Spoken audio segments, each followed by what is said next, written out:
You're listening to Midlife State of Mind podcast, hosted by Erin, a midlife gal who dishes on all the challenges and opportunities that come with this middle section of your life. Each episode, you'll find yourself going between laughter and tears as she covers all the topics you need to know about midlife. Welcome back to Midlife State of Mind. I'm your host, Erin. Thank you so much for joining me today for another episode. If you haven't already, I'd love to have you hit the follow button so that you can always know when an episode drops. Also, if you like the content that I share, I would be super appreciative for you leaving a rating and a written review on whatever podcast platform you are listening on. Before I dive into today's episode, I'd like to take a moment to address the episode on changes in the air, which I released a few weeks back and have since removed. When I shared that Belinda and I were parting as co-hosts, I didn't appropriately convey my sincere gratitude and appreciation to her for her time, energy, and dedication to the production of this podcast. I'm immensely grateful to her and have nothing but well wishes as she pursues her creative endeavors. I'm also appreciative to each one of you for embracing these changes with me and look forward to bringing future episodes. My original decision to start this podcast was with the intent to explore topics that were relevant to myself in the hopes that there were other women out there who were like me, who were questioning what their next steps were in life, and so that they didn't feel as alone in their experience with not knowing what was coming next. So I'm excited to return to more of those topics as I move forward. So today I wanted to talk about a topic of mediocrity, or being mediocre. And I have a funny story first to share. As I was talking to my husband about this topic, I said mediocre. I'm going to talk about being mediocre. And he was like, what? What are you even talking about? And I was like, because when everybody feels like they have to be exceptional at every single thing they do. And he's like, you mean mediocre? And I said, well, I'm even mediocre in saying the word mediocre.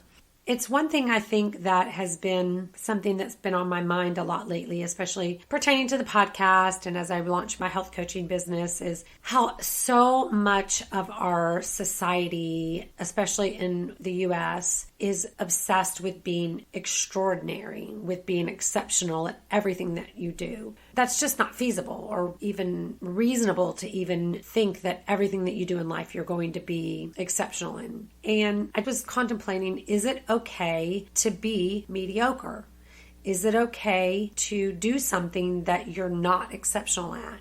And I was doing some reading on this idea of this culture of exceptionalism, if you will, talking to a few friends, and I was visiting a friend recently. She is a college professor and she teaches in a language department teaching French. She was talking recently to some of her peers, some of her other professors, about how, and these particular people that she was speaking with are actually French raised, born and raised, and how they were remarking on how so much of the Western society has this focus on being the best at everything that you do. Your kid can't just play baseball to get some exercise and to have that team experience. They have to be taking batting practice. They have to be taking pitching lessons. They have to be doing camps and private tutoring, whatever it is. And even as adults, we think that, if you're going to do something, you have to be the best at it. You have to be at the top of your game. And it's really kind of doing our kids a disservice and ourselves a disservice when we just put all this pressure on ourselves to always be exceptional at everything. And I have to say, for myself, I'm pretty average about everything that I do. Nothing that I do is super exceptional. I'm not an exceptional cook. I'm not an exceptional athlete at all. I mean, I like to lift weights, but I'm not,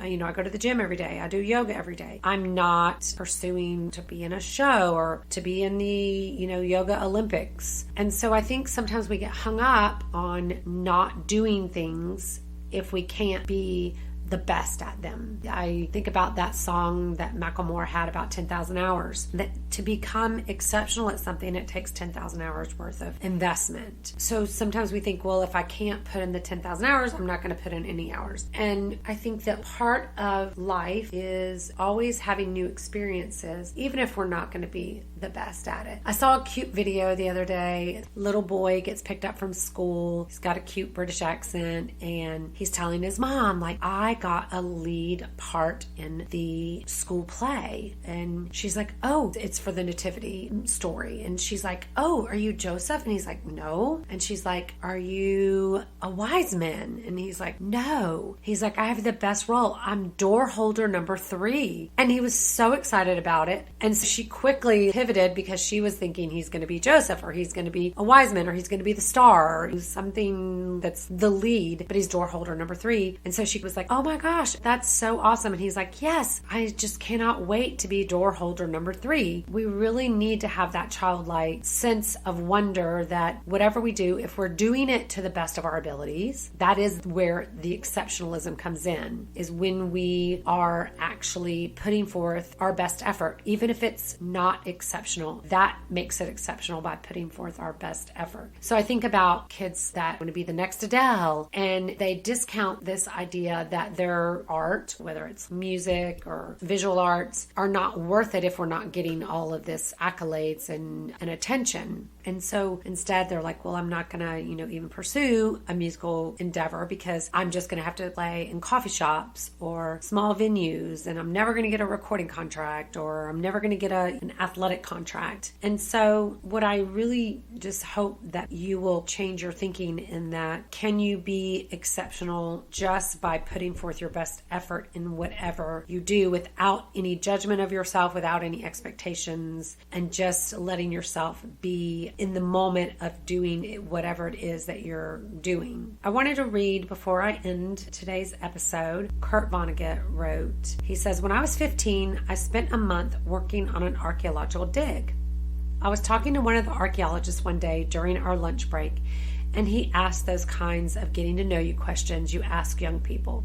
Do you play sports? What's your favorite subject? And I told him, no, I don't play any sports. I do theater. I'm in choir. I play the violin and piano. I used to take art classes. And he went, wow, that's amazing. And I said, oh no, but I'm not any good at any of them. And he said something then that I will never forget, and which absolutely blew my mind because no one had ever said anything like it to me before. I don't think being good at things is the point of doing them. I think you've got all these wonderful experiences with different skills, and that all teaches you things and makes you an interesting person no matter how well you do them. And that honestly changed my life, because I went from a failure, someone who hadn't been talented enough at anything to excel, to someone who did things because I enjoyed them. I had been raised in such an achievement-oriented environment, so inundated with the myth of talent, that I thought it was only worth doing things if you could win at them. So I want to leave you with that thought today, is that having wonderful experiences with different skills just makes you an interesting person. Doing things that you love, that you find joy in,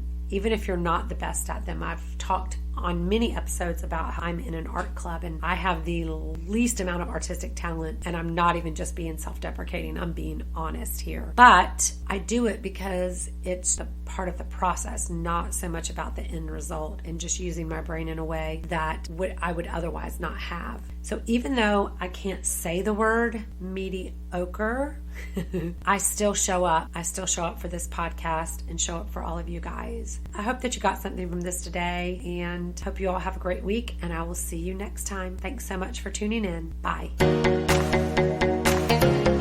This has been an E Squared production.